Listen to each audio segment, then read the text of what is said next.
Bien, pues vamos a continuar en este programa con la conversación de la emisión pasada con Roberto Madrazo. Agradezco que haya correspondido a permanecer con nosotros porque hay muchos temas muy importantes para platicar con un hombre de la trascendencia como Roberto Madrazo, aunque algunos pues lo quieren demeritar de siempre. ¿No, Roberto? ¿Cómo estás? Gracias nuevamente por estar con nosotros aquí en Va en Serio.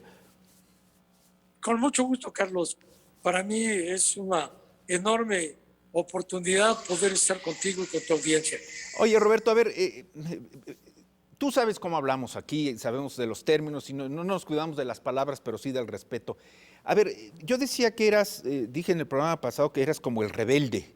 Te rebelaste contra el sistema, te rebelaste contra la ideología, te rebelaste contra el presidente, te rebelaste contra el subcomandante Marcos, pero muchos te hicieron menos, te menospreciaban, hasta malutilizaban tu apellido con un síntoma peyorativo, vamos a darle un madrazo, etcétera, etcétera.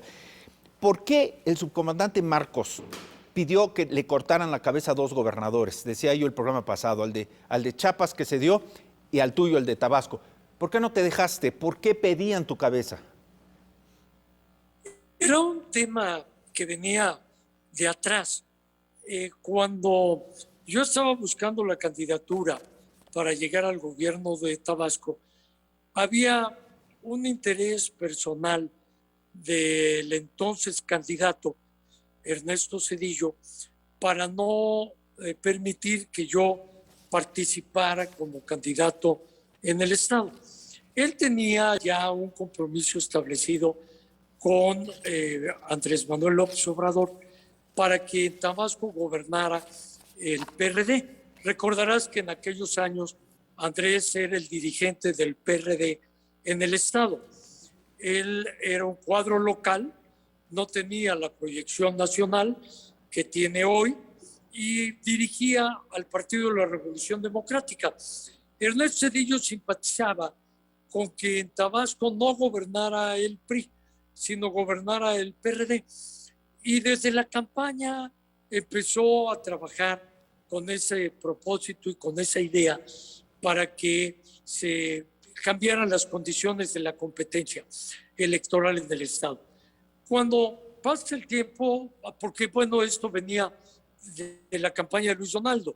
Luis Donaldo siempre estuvo muy abierto a que tanto Eduardo Robledo en Chiapas como Roberto Madrazo en Tabasco fueran los candidatos.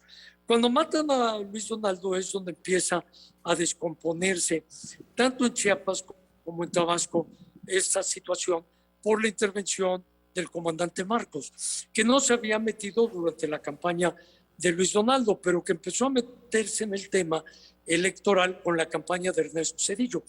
De tal suerte que Ernesto Zedillo estaba muy comprometido con Andrés Manuel para que fuera el candidato del PRD quien dirigiera el Estado. Esto generó una división, un conflicto, un problema en Tabasco, porque mayoritariamente la población en aquel entonces respaldaba al partido para que el partido ganara esa elección. De tal suerte que no lo pudo hacer Ernesto Zedillo como candidato, tampoco como presidente electo, y es así como no pudo empujar la candidatura de López Obrador, lo que generó un enorme enojo en lo que estaba planteando en aquel entonces el comandante Marcos, y se consolidó la candidatura mía, logramos ganarle a López Obrador el gobierno de Tabasco, se quedó con su berrinche el comandante Marcos y no pudo avanzar en el estado de Tabasco. Su guerrilla se quedó en Chiapas, no pudo penetrar en el estado. Oye, Roberto, a ver, una pregunta muy aventurada, pero ¿realmente era Zedillo el que disponía esto o era José María Córdoba Montoya, que se le vincula mucho a lo que ocurrió con Luis Donaldo Colosio? ¿No era la materia gris de Salinas y de Zedillo Córdoba Montoya? Tan es así que el candidato de Montoya, de Córdoba Montoya, pues era Zedillo. Sí, sin duda, siempre apoyó él a Zedillo. Cuando matan a Colosio, él presiona muchísimo en favor de Ernesto Zedillo para que fuera el candidato, cuando la mayoría estaba con Ortiz Arana.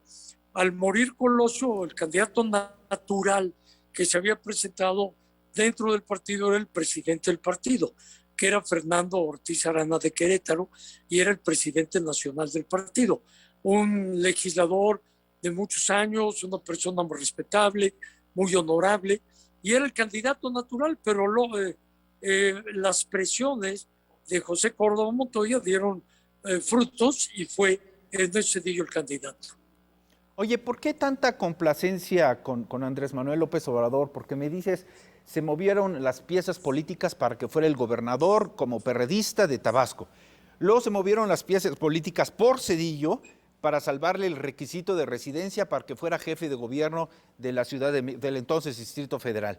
Y luego se movieron con Osorio Chong las piezas políticas para acreditarle, para registrar a Morena a cambio de que no bloqueara el plan energético del presidente Peña Nieto. ¿Por qué tanta complacencia? ¿Por qué tanta intención del sistema priista para defender a Andrés Manuel López Obrador, dado que incluso les había dado la espalda y se había saltado de partido?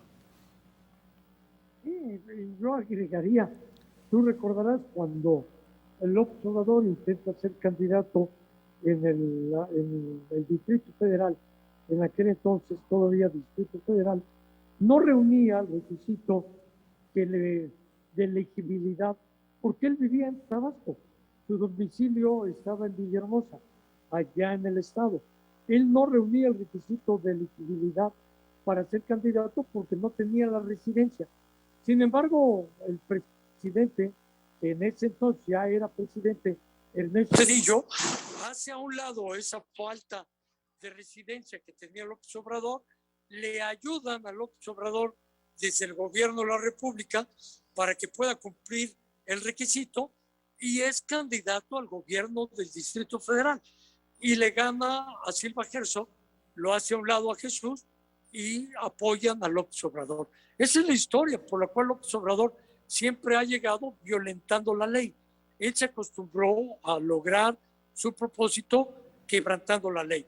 Hoy nuevamente vemos al presidente de México, que es Andrés Manuel López Obrador, violando la ley, violando todo el marco jurídico con campañas adelantadas que le permiten a él avanzar en su proyecto personal para Morena por encima de la ley. Una vez más, Carlos, él violenta permanentemente el Estado de Derecho. ¿Y cómo es que tú lo trataste como gobernador en Tabasco, siendo que él es tabasqueño y venía de tomar pozos petroleros, etcétera? ¿Tú cómo lo tratabas? ¿Dialogabas con él? ¿Lo bloqueabas? ¿Qué hacías? Y realmente nada, porque él se fue a vivir al Distrito Federal.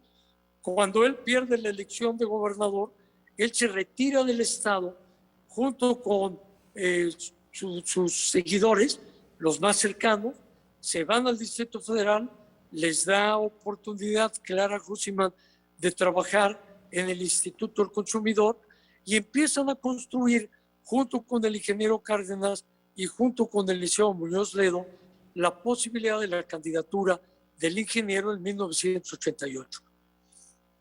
Bueno, estoy platicando con Roberto Madrazo, vamos a hacer una pausa.